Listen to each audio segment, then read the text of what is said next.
Hello दोस्तों, study art song के channel पर आपका बहुत स्वागत है। दोस्तों, हम पढ़ रहे थे धनराज भगत के बारे में। धनराज भगत के बारे में हमने भाग नंबर 1 कंप्लीट कर लिया था और उसके बाद में 2 नंबर भाग में आपको जो बची हुई जानकारी है वो देंगे। तो दोस्तों बने रहिएगा वीडियो के साथ में।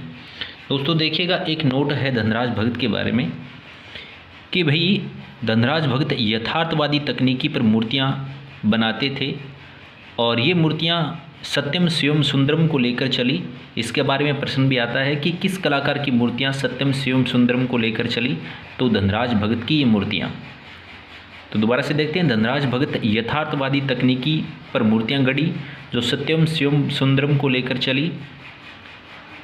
और इसी प्रकार का एक महत्वपूर्ण उदाहरण है, एक मूर्ति शिल्प है सत्यम शिवम सुंदरम को लेकर। तो वो मूर्ति है धनराज भगत की घोड़े की नालबंदी, एक सुंदर मूर्ति शिल्प है इस प्रकार के उदाहरणों में। उसके बाद देखिएगा दोस्तों, आगे भी नोट लगाया गया है। धनराज भगत के नाम पर सन 2010 में राजकीय कला महाविद्यालय चंडीगढ़ में धनराज भगत स्कल्पचर पार्क की स्थापना हुई थी। तो यहाँ से प्रश्न उठता है दोस्तों कि धनराज भगत स्कल्पचर पार्क की स्थापना कहाँ पर की गई है, तो 2010 में स्थापना हुई थी राजकीय कला महाविद्यालय चंडीगढ़ में। तो इसको विशेष तौर से याद करना। अब अपनी बात करते हैं धनराज भगत के जो मूर्ति शिल्प हैं और उनकी विशेषताएं हैं वो किस प्रकार हैं।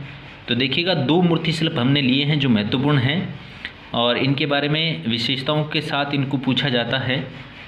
पहला जो मूर्ति शिल्प है वो है कॉस्मिक मैन और दूसरा है शीर्षकहीन मोनार्क। तो देखिएगा, अपने बात करते हैं कॉस्मिक मैन के बारे में। ये कॉस्मिक मैन सीमेंट व प्लास्टर के साथ में दोनों को मिश्रित करके बनाया गया था और कॉस्मिक मैन की मूर्ति का आकार है 171 × 81 × 22 सेमी। और हाल ही में ये जो शिल्प है वो कहाँ पर स्थानांतरित है, तो इस मूर्ति का प्रदर्शन है वो वर्तमान में ललित कला अकादमी नई दिल्ली में दिखाई देता है। उसके बाद अब इसकी विशेषता के बारे में बात करते हैं। मूर्ति शिल्प में ज्यामितीय आकार में मानव दिखाया गया है। और उसके बाद कॉस्मिक मैन एक अंतरिक्ष मानव है। क्या है? कॉस्मिक मैन की मूर्ति है वो एक अंतरिक्ष मानव की मूर्ति है। इसमें अमूर्तवादी शैली का प्रभाव है। उसके बाद दूसरी मूर्ति शिल्प देखिएगा विशेषताओं के साथ में, शीर्षकहीन मोनार्क। और इसका माध्यम देखिएगा लकड़ी, ताम्रपत्र, कीलों से इसे बनाया गया। आकार देखिएगा, इस शीर्षकहीन मोनार्क का आकार क्या रहा, 44.4 × 24.1 × 17.7 सेमी इसका आकार रहा। और उसके बाद देखिएगा इसकी विशेषता क्या है, आकृति मूलक विशेषता लिए हुए इन्होंने इस मूर्ति शिल्प का निर्माण किया। और हाल ही में ये जो मूर्ति शिल्प है वो कहाँ पर है, तो धनराज भगत के निजी संग्रहालय में यानी लाहौर में यह मूर्ति शिल्प सुरक्षित है। उसके बाद देखिएगा, एक विशेष बात है, नोट में लगा लीजिएगा आप, कि प्रश्न पूछा जाता है कि धनराज भगत को पद्मश्री से सम्मानित कब किया गया था। तो भारत सरकार के द्वारा धनराज भगत को उनकी मूर्ति शिल्पों पर पद्मश्री से सम्मानित किया गया 1977 में। उसके बाद देखिएगा, सम्मान्य पुरस्कार की श्रेणी में तो राष्ट्रीय पुरस्कार केंद्रीय ललित कला अकादमी के द्वारा दिल्ली के द्वारा इनको दिया गया। उसके बाद एकेडमी ऑफ फाइन आर्ट पुरस्कार कोलकाता के द्वारा दिया गया। उसके बाद भारत सरकार ने, तो ये मैंने बता दिया आपको, पद्मश्री से सम्मानित किया गया 1977 में। अब देखिएगा दोस्तों, उनके प्रसिद्ध कार्य के बारे में बात करते हैं। उनके प्रसिद्ध मूर्ति शिल्प क्या रहे।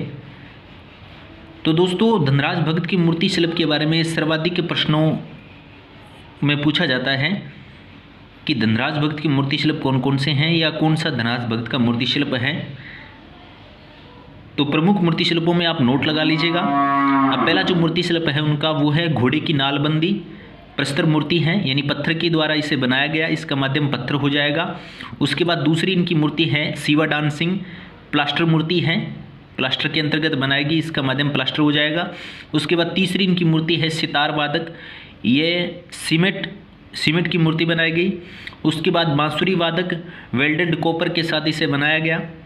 उसके बाद दक्किस लकड़ी से बनाएगी, इसको आप नोट कर लीजिएगा, दक्किस इसकी महत्वपूर्ण मूर्ति शिल्प मानी जाती हैं। उसके बाद कॉस्मिक मैन प्लास्टर से बनाई गई।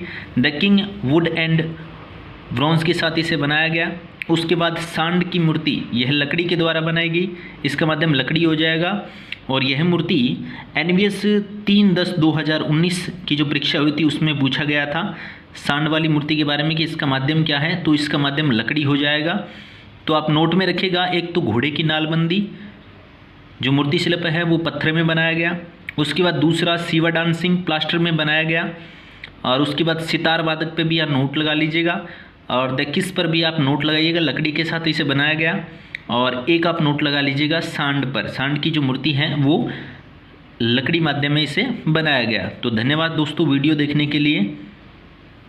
इसी प्रकार अगर आपको और वीडियो चाहिए तो इस चैनल पे बने रहिएगा।